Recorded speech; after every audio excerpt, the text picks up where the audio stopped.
தீபாவளி கலெக்ஷனும் கோடி, மகிழ்ச்சியும் கோடி. The Chennai Silks. Let the celebrations begin.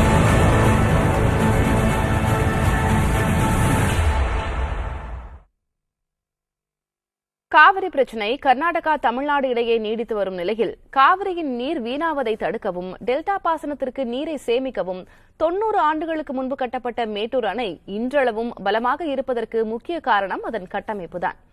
அதன் கட்டமைப்பு குறித்தும் அதன் சிற்பியான WM எல்லிஸ் குறித்தும் புதிய தலைமுறையின் சிறப்பு தொகுப்பில் இப்போது பார்க்கலாம்.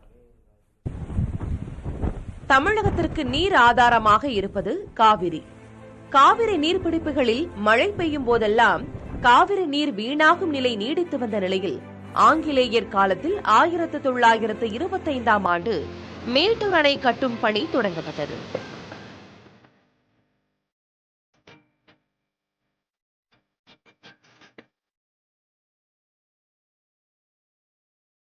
இந்த அணை கட்டும் பொறியியல் வடிவமைப்பு பணி கர்னல் WM எல்லிஸிடம் ஒப்படைக்கப்பட்டது. அதன்படி 1935ஆம் ஆண்டு சிறப்புற மேட்டூர் அணை பணிகள் முழுமையாக கட்டி முடிக்கப்பட்டு அப்போதைய கவர்னர் ஸ்டான்லியால் திறக்கப்பட்டது. ஆகையால் மேட்டூர் அணை ஸ்டான்லி நீர்த்தேக்கம் என்று பெயரிடப்பட்டது.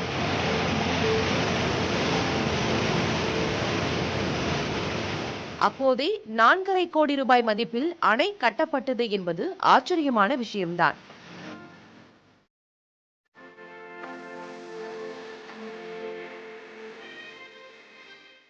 பல்வேறு தொழில்நுட்பங்களுடன் கட்டப்படும் தற்போதைய அணைகள் சிறிய வெள்ளத்திற்கே தாங்காத நிலையில் கட்டப்பட்டு கிட்டத்தட்ட 90 ஆண்டுகளாகும் மேட்டூர் அணையின் வலிமை மற்றும் தரம் தற்போதும் நீடிக்கிறது.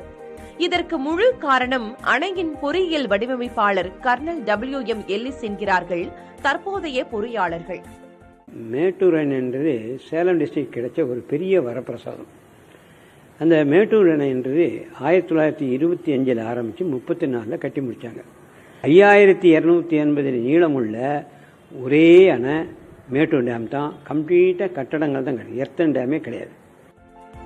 ஆங்கிலேய பொறியாளரான கர்னல் WM எல்லிஸ் தனது நாட்டிலும் பல்வேறு வரலாற்று சின்னங்களை உருவாக்கியுள்ளார்.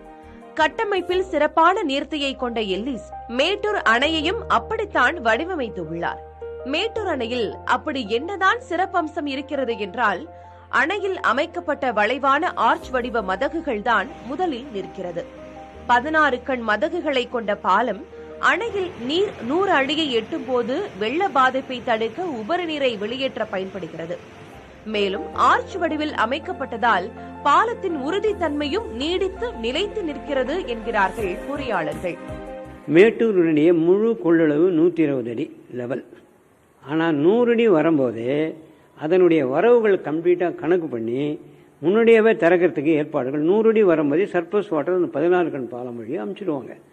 சப்போஸ் நிறைய கர்நாடகம் கேரளாவில் மழை பெய்யுதுன்னா அந்த மழை தண்ணி கிருஷ்ணராஜசாகர் வழியாக வந்து நமக்கு இங்கே வர்றதுக்கு முன்னே நம்ம டேமை எம்டி பண்ணி வச்சுருப்பாங்க. அதுக்கு தான் வச்சுருக்கு 16 கண் பாலம் வச்சது காரணம். 16 கண் ஒவ்வொன்றும் 40 அடிக்கு 20 அடி உயரம் வச்சு எல்லாரும் சைமல்டேனியஸாக திறந்தோம்னா இந்த மாதிரி எங்கேயுமே இந்த ஆர்த்தி ஷேப்பில் சர்ஃபேஸ் அரேஞ்ச்மெண்ட்ஸே கிடையாது. நீங்கள் பார்த்துருப்பீங்க பூண்டி இந்த டேமெல்லாம் கூட ஸ்ட்ரெயிட்டாகவே தான் இருக்கும். ஸ்ட்ரெயிட்டாகவே வால்ஸ் வச்சு இங்கே ஒன்று தான் ஆர்த்தி சேலை ஸ்டெபிலிட்டிக்காகவும் இன்னும் ஃபர்தராக குவான்டிட்டியாக வாட்டர் வந்தாலும் சர்ஃபேஸ் ஆகணும்னால வச்சுருக்காங்க. மேட்டூர் அணைக்கான திட்டத்தை கர்னல் WM எல்லிஸ் கொடுத்தாலும் அணை உருவாக ஆய்வு மேற்கொண்ட சர் ஆர்தர் காட்டன் மற்றும் சேலத்தைச் சேர்ந்த மாணிக்க நாயக்கர் ஆகியோரும் முக்கிய பங்கு வகித்தனர் என்பதும் நாம் நினைவு கூற வேண்டியது. கர்னல் WM எல்லிஸின் பெருமையை பறைசாற்றதான் 16 கண் பாலத்திற்கு அவர் பெயர் சூட்டப்பட்டது என்று கூறுகிறார் வரலாற்று ஆர்வலர் பர்னபாஸ். இதை முதல் சார் ஆர்தர் காட்டன் அப்படின்ற ஒரு பிரிட்டிஷ் என்ஜினியர். அவர் பிரிட்டிஷ் ராணுவத்தில் என்ஜினியர். அவர் இந்த நதி பகுதியை ஆய்வு பண்ணி இதுல காவிரியின் குறுக்கே ஒரு அணையை கட்டினாதான் இந்த காவிரியின் இந்த வெள்ளத்தை கட்டுப்படுத்த முடியும். இது மூலமா பாசன வசதியை நம்ம பெருக்கலாம் அப்படின்ற முதல் ஐடியாவை 1834, அதாவது மேட்டூர் டேம் கட்டுறதுக்கு 100 வருஷத்துக்கு முன்னாடியே, கட்டி முடிப்பதற்கு 100 வருஷத்துக்கு முன்னாடியே அவர் முதல் சொன்னார். அவர் தான் தீர்க்கதரிசி. பாகல்பட்டி மாணிக்க நாயக்கர் அப்படின்ற ஒரு தலைமை பொறியாளர் மெட்ராஸ் கவர்மெண்ட்ல இருந்தவர், மிகப்பெரிய ஒரு பொறியாளர், நம்ம இந்திய தமிழர், குறிப்பாக சேலத்தை சேர்ந்தவர். அவர் வந்து இந்த மேட்டூர் டேம் கட்டப்படுவதற்கான இடத்தை தேர்வு செய்து கொடுத்தவர். மேட்டூர் அணையின் மூலம் மட்டும் தமிழ்நாட்டில் 12 மாவட்டங்களில் 16 லட்சம் ஏக்கர் நிலங்கள் பாசன வசதி பெறுகின்றன.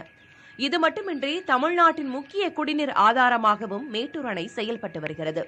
அது மட்டுமின்றி அணையில் தண்ணீர் திறக்கும் போது சுரங்க மின் நிலையம் மூலம் 250 மெகாவாட் மின்சாரமும், காவிரி ஆற்றில் 7 கதவணை மின் நிலையங்கள் மூலம் 210 மெகாவாட் மின்சாரமும் உற்பத்தி செய்யப்படுகிறது.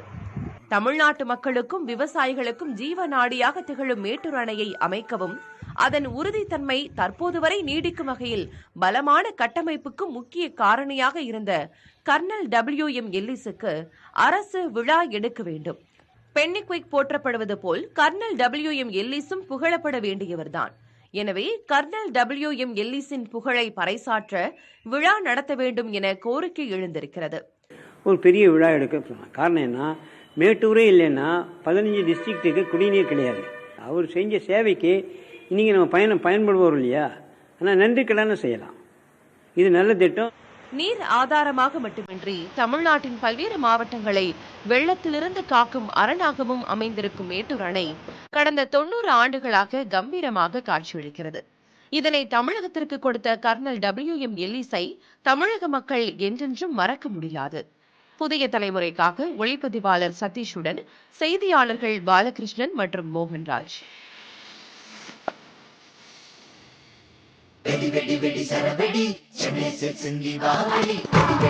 தீபாவளி கலெக்ஷனும் கோடி, மகிழ்ச்சியும் கோடி. The Chennai Silks. Let the celebrations begin.